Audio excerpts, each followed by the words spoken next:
Hi guys, क्या हो रहा है दुबई में? सभी बोलता है दुबई अच्छा है, दुबई जाएंगे, दुबई जाएंगे। यहाँ क्या दुबई में क्या हाल है किसी को मालूम नहीं। आज छुट्टी है तभी खाना बनाना पड़ता है, कोई बुखार लगा है तब।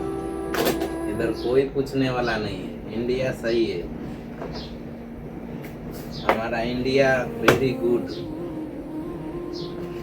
इधर किसी को कोई हेल्प करने वाला नहीं। इधर मैं 2 दिन से बुखार है, लेकिन हम ड्यूटी नहीं जा रहा है, नहीं किसी को मैसेज है, नहीं किसी को कुछ मालूम है क्या नहीं आ रहा है, क्यों नहीं आ रहा है। यही दुबई का नहीं, बुखार में भी रोटी बनाना पड़ता है।